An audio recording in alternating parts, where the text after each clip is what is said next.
see that this project is in Nuxt2. Yes. So I think it's better that if I show you this in Nuxt2, then you will be able to, connect the dots. Yes. If you zoom in a bit. Yeah, of course I will zoom. Yeah, that's better. Okay. So let's run our project.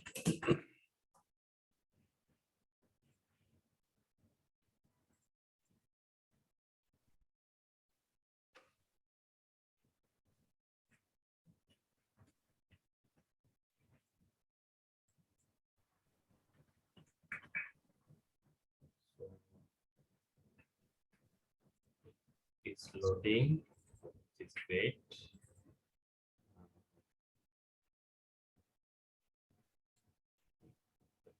Side.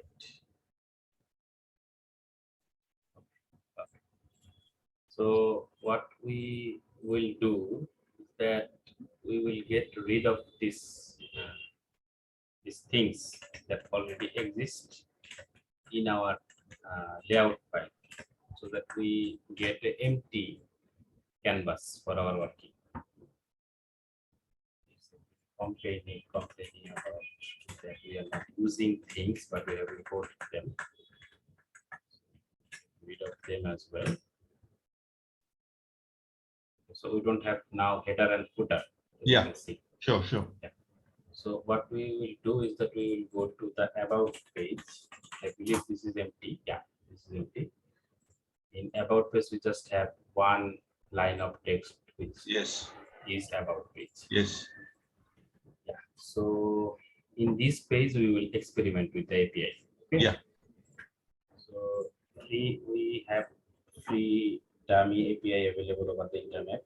So let's say like dummy API. First, we would like to use this one placeholder,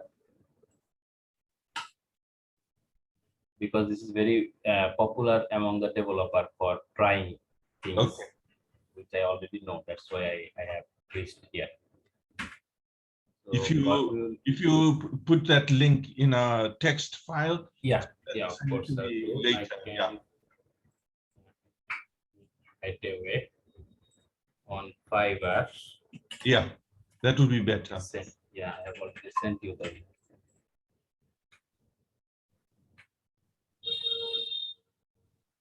So this is how they are suggesting us to use the API endpoint. So this is the API endpoint where we will call in order to get some data.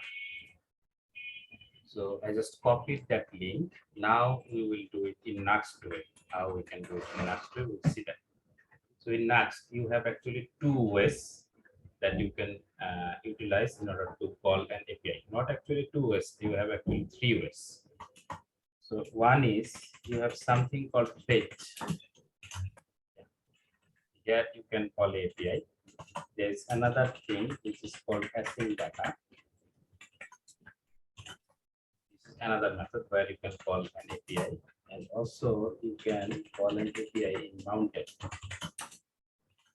What's the difference? Let me explain you the difference. Then you will understand when you want to use which one. So async data, this runs on the server only. So if you call the API endpoint within async data, then what will happen is that the API data will be available in the server, and when you hit this page, you will have the data ready before this page renders. Yes. You understand? So this is very helpful in terms of SEO. So if you need to update, for example, this title and then the meta tags like meta description, meta content, this kind of things, then it is ideal that you get those data before this page renders. Yes. And in those cases, async data is your go-to choice. You will have to use async data in those cases. If your website is such a website where SEO is not that much important, so if the title of the page or other things gets updated a little bit later, it doesn't matter. In that case, you can actually ignore async data and you can use fetch. Yeah. So fetch actually starts at server. I mean, the API call will start at server, but it will end in mounted cycle. So what that means that the the code that you will write inside fetch, that will start getting executed on the server, but it will not finish on the server. It will Sure. send the HTML and CSS to the browser, and when the data is available, it will just dump the data to the project, to the web page, like that. Do you understand what I mean? Yes. That's the basic difference between fetch and async data. So async data, the data that you will receive from the API will be available before the page renders. So it will happen, everything will happen on the server side. So In I fetch, should be using async data more often. no, Then, you should be you should be using fetch more often. You will use async data only when you actually need the SEO things, yeah, SEO because related information the in thing your is, website. that I'm more interested in SEO Okay. than the other one. Because, Yeah, there is a problem.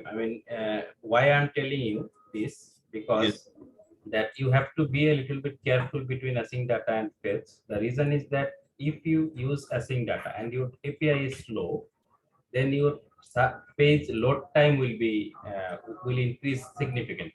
You okay, understand? Yeah. yeah, So because it will wait for the API call to finish before it sends the HTML and CSS to the browser. yes, So for example, if it takes 5 seconds or 6 seconds or 10 seconds to get the data from the API, then your user will have to wait for that amount of time before they can see the page. right, That's a drawback in using async data. That's why you have to be a little bit cautious and a little bit careful when you are using async data. But in fetch, you will not have that problem. If you want, you can do it totally asynchronously. So HTML and CSS will come to the browser, and meantime, the data will also, will also get processed okay, for the page to use. And in mounted, if you call the API, then what will happen, that everything already finished. HTML is available there, CSS is available there, all the whole web page is ready. After that, it will start calling the API. okay, So this could be useful in some cases. For example, that maybe you want to show a loading screen in your website, and you want to show your website header, footer, and some other informations already to the user. But after that, you want to show a loading screen where the API related information will appear. In those cases, you can actually use mounted to call the API, or you can also use fetch in those okay, cases. You understand? So yes, it's a very rare case that somebody is calling API from mounted. I'm just showing you that it's possible, but it's not actually recommended. okay, So I will get rid of this mounted section from here. Now I will show you both way. How you can call API in fetch and how you can call API in async data, so that you are familiar with both system, and later you can use it, use whatever you need. yes, So we will have one data block ready here, and we will name a property like data, which will be an empty array at the beginning. Okay. So what we want to do is that inside this template, we will put a h1 tag where we say about page, and then in a div, we will dump this data. As this array is empty right now, so we will actually see nothing, only an empty array. yeah, You can see, let me zoom in a bit so that you can see it properly. As you can see, it's just an empty array, nothing else. yes, So what our target is that we will populate this empty array with data from the API. That's our target. yeah, What we will do in page, in any kind of browser, you have something called page available for data calling. So this page and this page actually different. They are not same. This page, which is a method of this export default, this is provided by Nuxt to us. in Yeah. order to call the API. And this fetch is actually browser default way of calling, API endpoints. Yeah. So you have to understand the difference. You can actually use something like Axios in order to call API as well. Yeah. But we will not go into Axios right now. We want to keep the thing simple for the moment. So how you will call the API? You will say like const data equal to fetch, and then here you have to put the URL of your API endpoint. We have this URL available. So we can call to this. If we go below, we can actually see all the available API endpoints that we can use in this dummy API. Get, post, put, patch, delete, everything we have. So we want to have the to-dos. So here we can see we have one API endpoint called to-dos that has 200 to-dos. So what we will do is that we will dump this URL inside page. So here one thing is very important, that this will be an asynchronous call, and in JavaScript you have two ways in order to handle one asynchronous call. One is using .then. You can use .then. This code block will execute. Anything that you write inside it will execute when this API call finish. Yeah. But this will be asynchronously done. So this is one way you can accomplish this, and another way is that you can use async and await. So in front of the method or the function, you can write async, and in front of the API call, you can write await. So what will happen is that this line of code will get stuck for the API call to finish. So anything you write after that, this line of code will execute only when this line it finishes the execution. So this is another way to handle API call. I personally prefer this way, this async and await way, because this is more readable, understandable, and I think you can write your code more organized way. Yeah.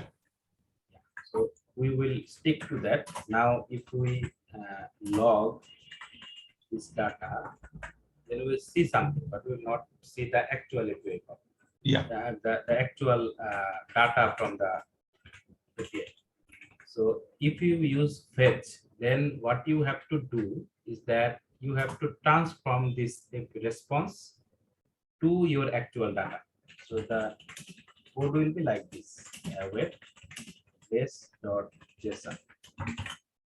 What is happening here is that you are getting this res or the response back from the API, and in this res object there is a method called JSON. You have to call this method in order to get the JSON data available from this API endpoint.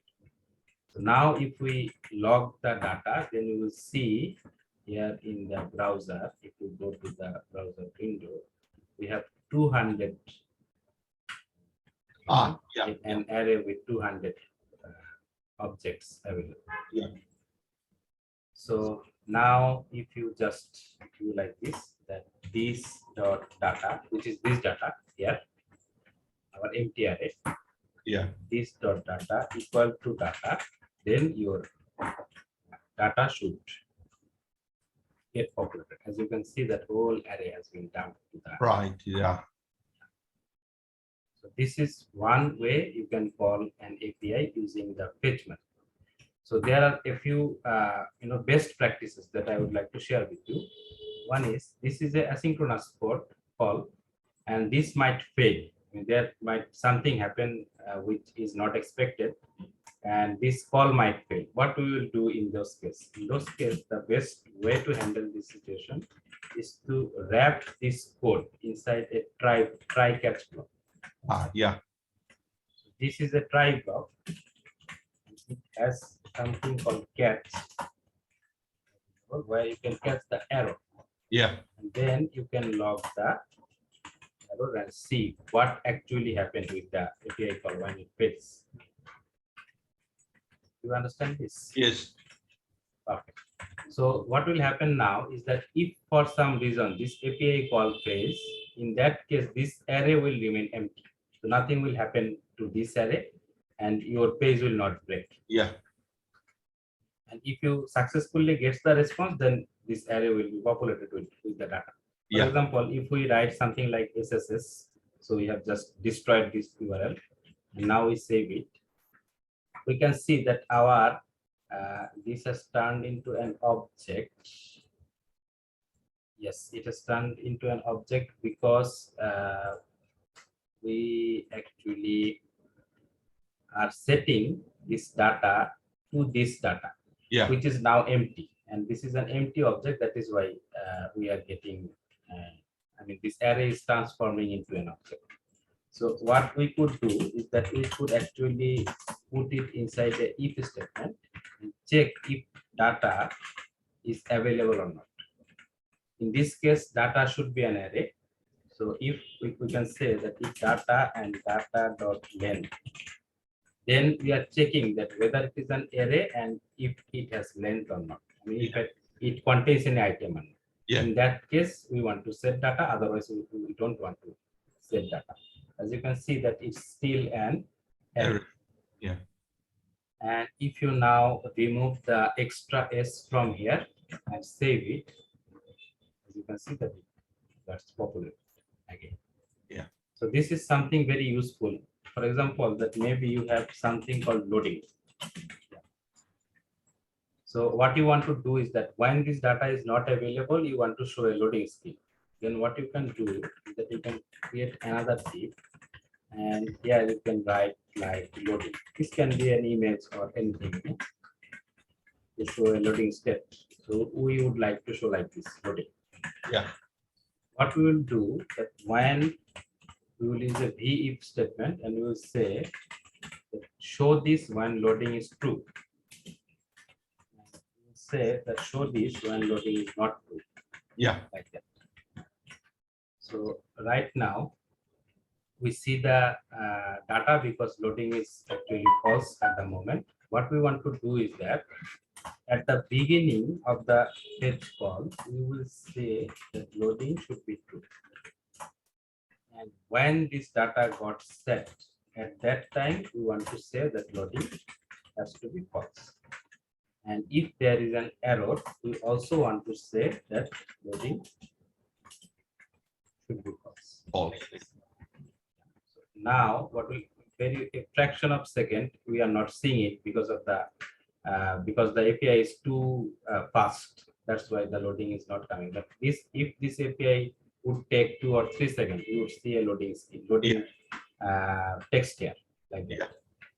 So this is, I mean, this is some conventional way of writing, writing code for calling an API, where you can use something like this to show you loading state, and you can handle the error if you would like to, and you can also check if the data has arrived or not, or if the data is actually the data that you want or not. Yeah. Then you can set the data. This is the conventional way of fetching API. So in your project, which you shared with me, the Laravel project, there has to be some kind of endpoint like this, and you just have to follow the same steps that we have written here in order to get the data in your front-end application. Yeah. Yeah. Clear? So are you clear about the concept? Yeah. Yes. Perfect. Then let's go to async data now and cut this code. Async data, let's put this code. Now the thing will break. And the thing will break because there are a few differences in the syntax of async data and in fetch. So in fetch, we were able to use this keyword, but in async data, you are not allowed to use this keyword.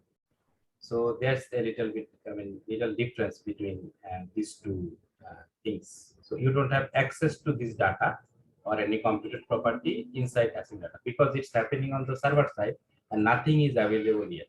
Yeah. So the code that we have written here, they are not available in this block of code.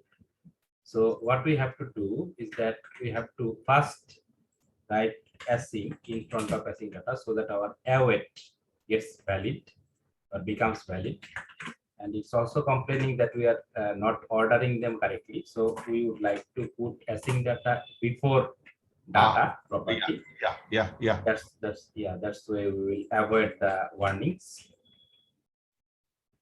Now we will refactor this code in order to align with async data specification. So in async data, you have something called you have access to something called context. Yeah. What is this context? If you go to Google and search Nuxt context object, then this is the first link. This is the description of context. So all these things are available in this context object. Yeah. So as you can see, this is the Nuxt app, this is store, this is route, this is param, this is query. So everything that you see here are available in this context. So this is very important to understand. Otherwise, you will sometimes get lost. I mean, in the why your things are not working. You will get confused. So right now we cannot use this code. This dot loading equal to true. We cannot use this code because loading is not available. I mean this loading property is not available inside async data. So we will have to get rid of this part like this. And now what we have to do is that instead of writing this line, we will have to return this data. It's actually I think this is the ES6 syntax. So what I wrote is like this: data is data, like that. So I can write it without writing the value. So if data dot length is true, then you just return the data. Yes.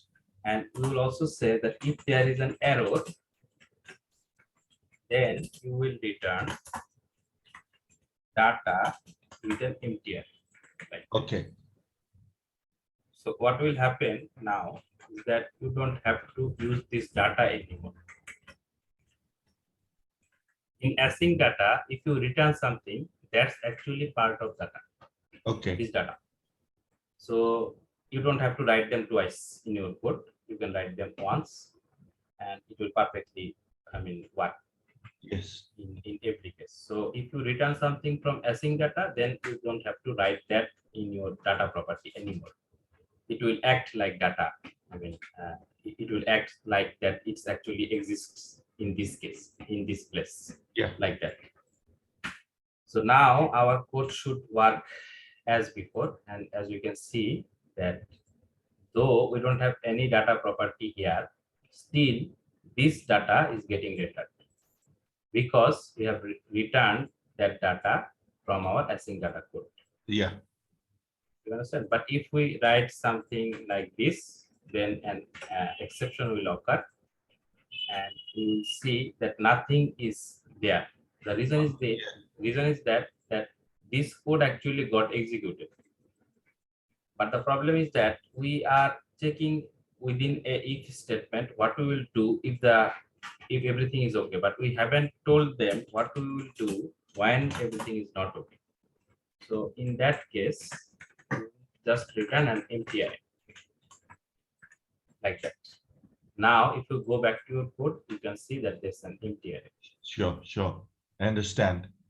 Yeah, and the thing is that if we want to make an error, create an error, then we can actually write a typo in our domain. Yeah. As you can see that we still have this error, but if we go to our console, then you can see from the catch block, we got the error, fail to fetch, like that. We could simplify this instead of showing each mass of information. We could only write error.message. And in that case, we could see fail to fetch on. So a very simple error is being displayed to you. Sure. That. And actually, you could do anything you would like here. So for example, you could write like the API call failed. Like that. go there, you can see that the API call failed is there. So these are the two ways that you can use in order to call API in your Nuxt application. One using async data and the other one is using fetch, like that. So that's all about calling API and everything. And now if you have any question, you can ask me. So you don't even touch Nuxt.js config? No, you don't have to touch it at all. If you don't use Axios, in that case you have to touch Nuxt config. But if you use the browser default way of calling APIs, in that case you don't have to use any extra or any third-party library to call the API. Right. Right. Wonderful. So this is fetching data. What about send message form? Then, that's a very good question. So how you can, we have just fetch data, but we haven't used any post request. Yeah. I mean, we haven't made any post request. As you can see that here we have one endpoint available to create a post. See? Yes. So we are going to use this endpoint in order to create a post. So what we have to do is that instead of Salim, if you create a new page, and call it contact.view, and then we can use that for post. Of course, we can do that. Would use that page as well, no problem, but it's totally okay, no problem. We will use something called contact. We have to give it a name. Keep complaining. Name is equal to contact. So we go to our contact page now. You see contact here.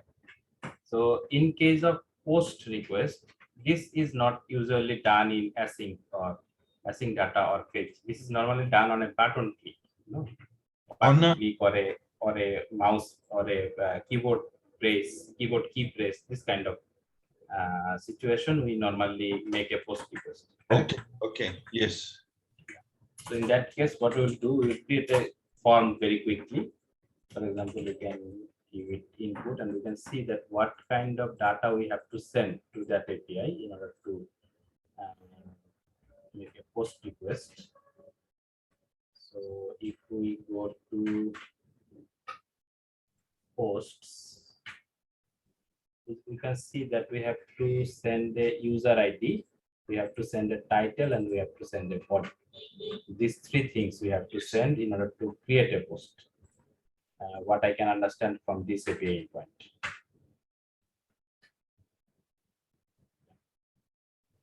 So user ID, let me keep it here so that we can see it. User ID, title, and body. So first thing we will do is that we will create an input where we will say that this should be placeholder. We will say that this should be the user ID. And then we can create another two input. One will be like title,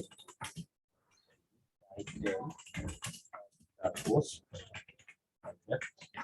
That will be what you have proposed. So content of the post. Yeah. Okay. So now we go back to our application and we can see total 3 input fields here. Right. Yes. Yeah. So now we will get another div, and here we will create a button, and we will say that the button says submit. Go back to our application, we have a submit button. Yes. So we will not worry about styling at the moment. No. Focus on functionality. So what we have to do is that we have to connect these 3 input with our data. So we will take a data method as usual, and we will create three properties there. One is user ID, same casing as the API endpoint, which we have right here.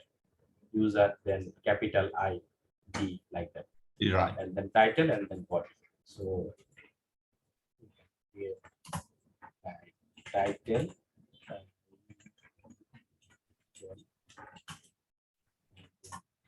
last is body. Now we have to connect them, connect these three things with these things, and we do it using V model in Nuxt or Vue. So you can write V model here, and this is the user ID field. So you will type user ID here. So whatever you will type in this input field will come here. It got connected. Yes. Then V model with title and last V model with body.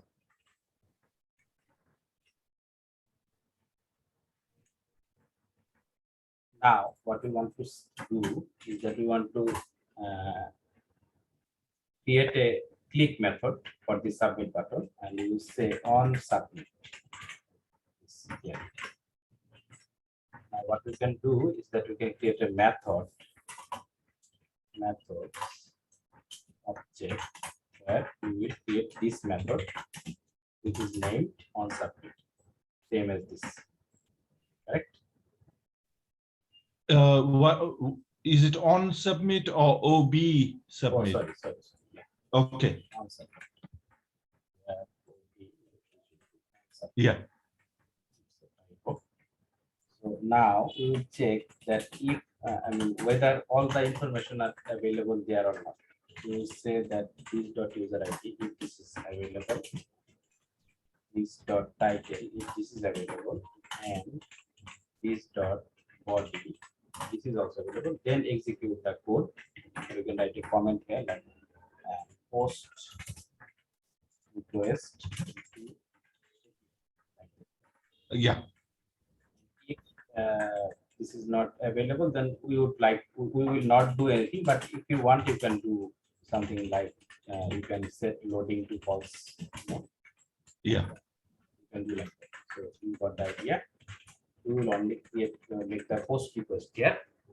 So we will use the same fetch API, which we used in the last section. So we will say that const res equal to await, as we have used await keyword. So before on submit, we will have to use async as well. Okay. So here we will say fetch, and in fetch, now first we have to give a URL, and after that we have to write this code. It's auto completed, so I am not going to type it fully. I will just explain you what's happening here.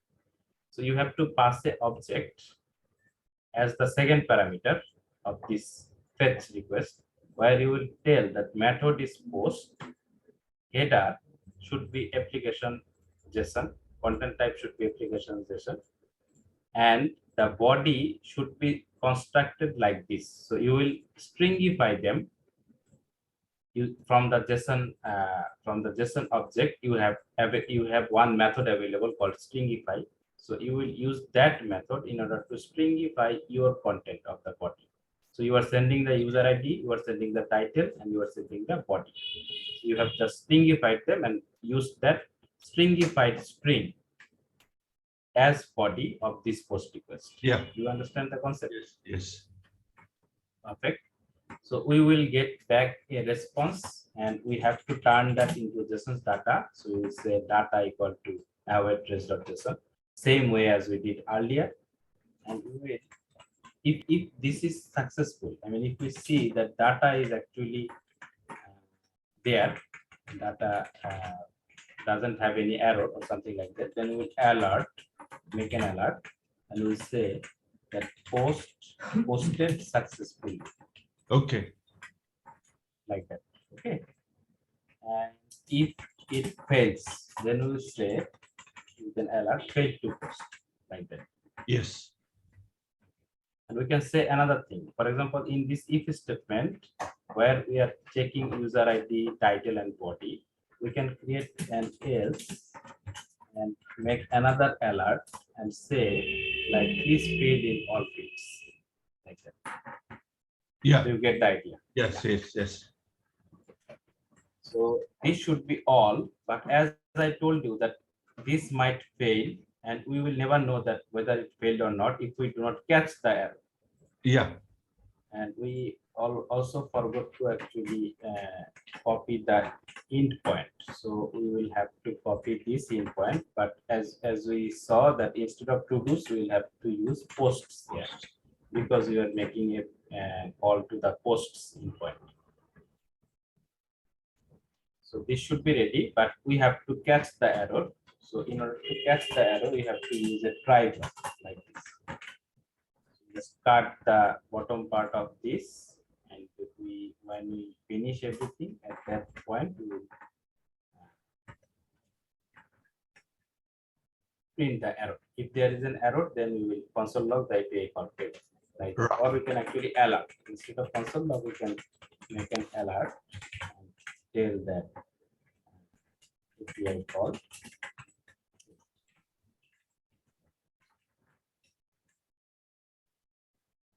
You understand? Yes. So this is a block of code that will execute when you click this submit button. So if we click submit button now, we see fill in all fields because we haven't filled in it. Now let's fill in something. 1, 2, 3. Then test title, test content. If we click submit, something happened, and after that we saw posted successfully. So our post request was actually happened successfully, and that post were created in this API endpoint. Yeah. So that's the way. Yeah, that's the way you actually handle your form data or that the inputs of your application. So you could do this in another way. Let me show you that way as well. That is using a form instead of a div. You could actually use a form. If you use form, then you have two benefits. Instead of doing this, if you use form, then you have two benefits. What is the benefit? If the user clicks the enter button in your keyboard, the form will be submitted. If you use form tag. Yeah. You understand? Yes. But now, if you don't use the form tag, then you will have to actually write like key up and then dot enter like this in order to offer the same feature to the user. So it's actually, I mean, you can do both way. There's no right or wrong here, according to me. So you just have to use the same method in both places. So now if the user actually presses the enter button, then this form will also get submitted. But the preferred way is that you get rid of everything here and you just write here type submit like this. So this button actually turned into the submit action of this form, and in this action, writing action here in the form, you can write at submit and then on submit. Yeah. It will now work same as before. So now the benefit is that if you click on the enter button, this form will also get executed.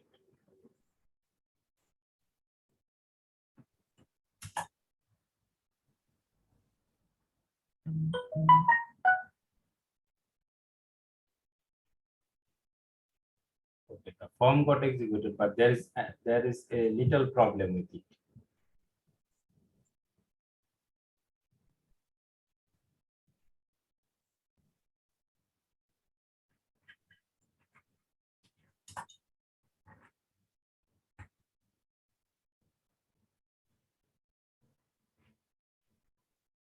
So the problem is when you click the enter button or you click the submit button or the this button which is type submit. In that case, the form default behavior is to refresh this page. Sorry. I mean, if you use form tag and then you click this button, the submit button, or you press the enter button on your keyboard in order to submit the form, then what will happen that the browser will get refreshed. I mean, the browser will refresh. Oh, yeah, yes. Yeah, this is the default behavior of the form. You will have to actually prevent it with a modifier in this submit method, that you want to prevent the default behavior. So this is actually provided by Nuxt to us, that you can use a dot and then you can write the word prevent. In order to, I understand now. Yeah, in order to prevent the default behavior. So now this should work more precisely. Go back to other page and then come back here. Got hang on the API call.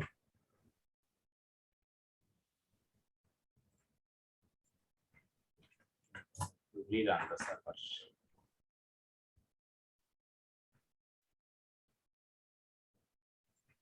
Okay.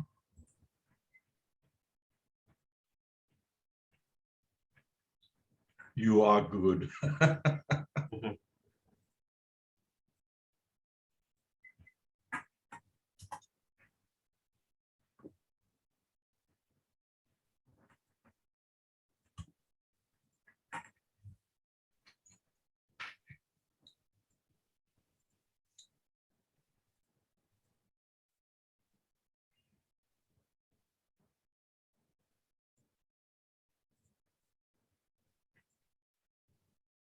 My browser got hang. Okay. So local to track contact. So now we will use the keyboard to submit the form. So 1, 2, 3, then paste. Okay.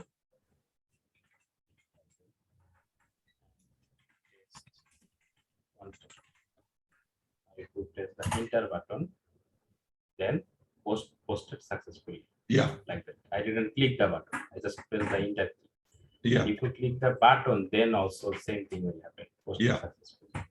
Wonderful. So this is the benefit of using form instead of a div.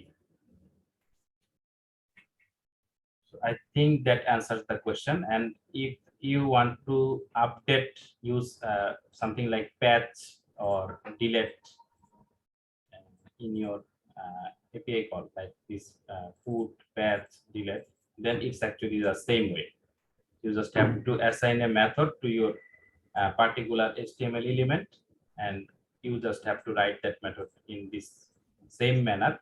You will just change this method from post to patch or put or delete like that. Yeah.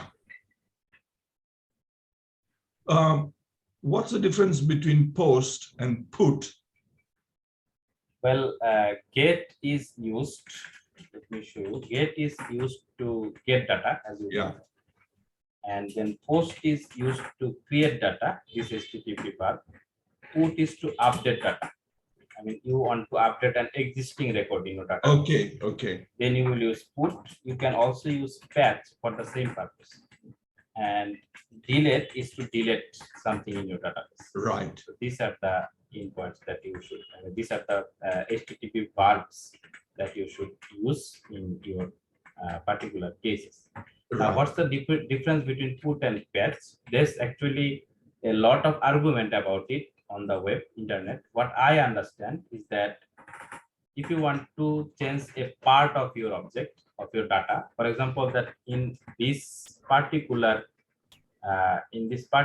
object, we have total 4 fields, right? Yes. User ID, title, body.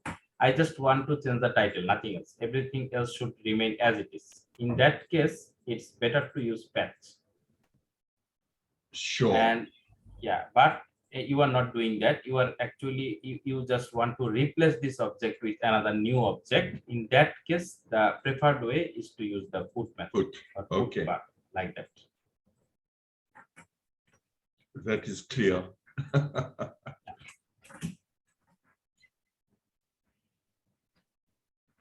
So if you have any question, then you can ask me. No, it's clear. It is. Yeah. It is. Then you have to practice a lot now. Yeah, I mean, you can see how much I've. Yeah, you have progressed a lot in a very short time. And yeah, and I was quite anxious. It's a shame you couldn't use Laravel. Yeah, I actually never thought of getting used to with Laravel because I was so much focused on JavaScript. I am also a backend developer. I can build API, but I can do that using JavaScript. Something called Node.js in particular. Right. Okay. Nowadays, I'm actually learning C#, Yes. another language, popular language, and I am trying to learn .NET for backend development. Yeah, it's quite. The thing is that I want to learn so that if I create a website, I have a back-end experience as well as a front end. So because local fresh foods is developed on Laravel inertia backend.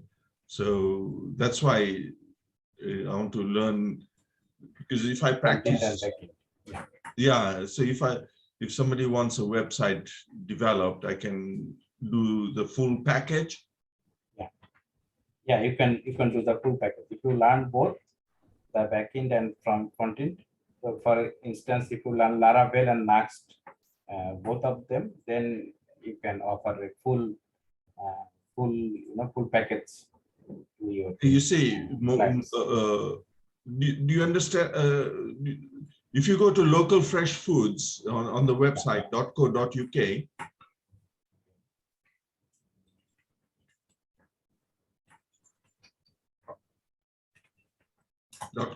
.co.uk. I was thinking that maybe suggestion will No, come. the problem is that that is why I was changing to Nuxt, because no, foods with food with an S.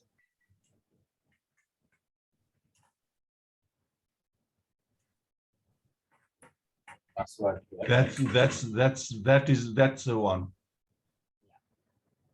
That is my project.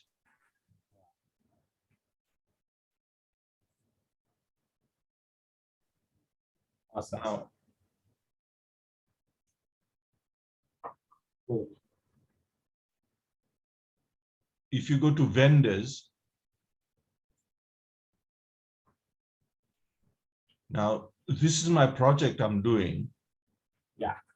It is food stores, butchers, fishmongers, groceries, farm shops and markets and things like that. Yeah. And these people, I hope, would request website development. Okay. And so it's a long-term project. Yeah, I understand. And you are on the right track. What I can see. Yeah. From these days, you are learning seriously now Nuxt, and you have also got some experience in Laravel. And I think in this project you will shine very soon. Yes. The reason I had to learn Nuxt is because the SEO is not good in this, because it's inertia, and so it's holding back. This was done. I started this project 2 years ago using WordPress, and we had put about 3 3,500 vendors, and the project was 10 gigabytes in size. And the WordPress was getting slower and slower and slower. I mean, loading time was about 10, 12, 15 seconds in some cases. And I could not get the speed any quicker. Understood. And somebody suggested Laravel.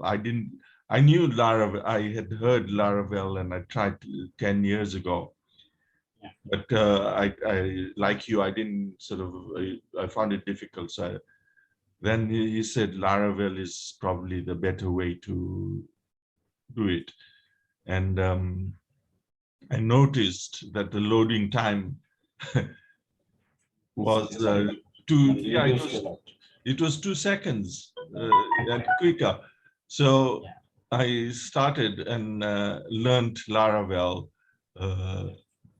And then obviously I've had help to develop this. Understood. And in this particular case, what I can say from this project, if I were you, then how would I do it is that this page where all the vendor list is showing, I would use fetch in this case in right Nuxt to get the data, because here the SEO data is already available. I mean, you don't have to dynamically get it from the API. Yeah, but you can write it statically. Yeah, but if you press visit store. Yeah, exactly. That's what I was going to tell you, that if you go to particular vendor, in that case, this I would call using async data, because I believe that you want to show this name in your title, and you want to use some of the information in your meta description. If you scroll down, yeah, you see, I want to say, I want vendors customers to send. Vendors can post their products, and customers can send message to the vendors. So this is how the project is designed at the present moment. Yeah, understand. But like I said, Laravel, I only started in January, and it's only last 3-4 weeks that I've done research in Nuxt. So so this is this you should call, this page you should call using async data. The information of this page you should call using async data, and then here you have to use a post request. Here you have to use a post request. Yes. You have to make a post request to create a product. And if you want to update a product, then you have to use either put or patch. And if you want to delete a product, then you have to use delete, like that. What we are doing is using the back end. Yeah. We are creating a back end for vendors. So, yeah. There you will manage the products, yes, hours, this kind of things. Vendors will be able to update them. Yes. Yeah. So, and this is for mainly for the customers, like that. The vendors put products there. Yeah. And I think so. It will appear in this place. Yeah. If I've got somebody who is developing the back end, but if I didn't understand what they are doing, I would. Now that I understand a bit, I've known. For you. Yeah, I've known them for about 6 months, but they only started helping me in the last 4 to 6 weeks. But I have started asking them complicated questions because I understand the process. The process, exactly. Yeah. And they've known me. I do quite a lot of research, and I polish up on things I don't understand. Yeah. I'm not a coder like you or the other guys. Yeah, but if I understand the process, I mean, Then and it's easier for you to manage and also to find the flaws of exactly, your project. exactly, If you, yeah, as an entrepreneur, if you want to do some kind of IT business, then it's very crucial that you actually know what you are dealing with. exactly, Yeah. exactly. So you So don't have to be a coder, but you have to understand the code. exactly, exactly. So because if I try to do this myself, it will take me months, Long times. Yeah. uh, probably 8 years like you. But if I understand the process, that's why I'm having tutorials with you. So Yeah. if I understand the process, it's like somebody builds a house for you, but if you didn't know, you don't do the design. Yeah, exactly. The walls may fall apart and so the roof may come down. But if you understand the process, then if they make a mistake, you can sort of say, well, supervise. yeah, exactly. Supervise, I can catch the mistakes and I can make suggestion for improvement like that. Exactly. And no, that is my plan. I'm 65. I mean, on when it was on WordPress, I used to get about 500-600 visits a day, because the SEO, I did the SEO myself, WordPress, and it had been ranking extremely well. Most searches, I was on first page, and since I changed it to Laravel and Inertia, it has just gone down, and I'm trying to get it up again. So, when you use Nuxt, you will be able to control. yeah, exactly. So, thank you very much. I wish you all the best with your project. Shall we meet again next week? Yeah, of course. Whenever you need me. Next weekend, yeah. No problem. Thank you very much for today's session. Thank you so much for if you send me the file, and I will download this video and watch it again. Yeah, I will. Yeah, that video will automatically be available after some time. Yes. And I will send you a zip copy of this project. Thank you very much. Have a good week. You too. Bye. Bye.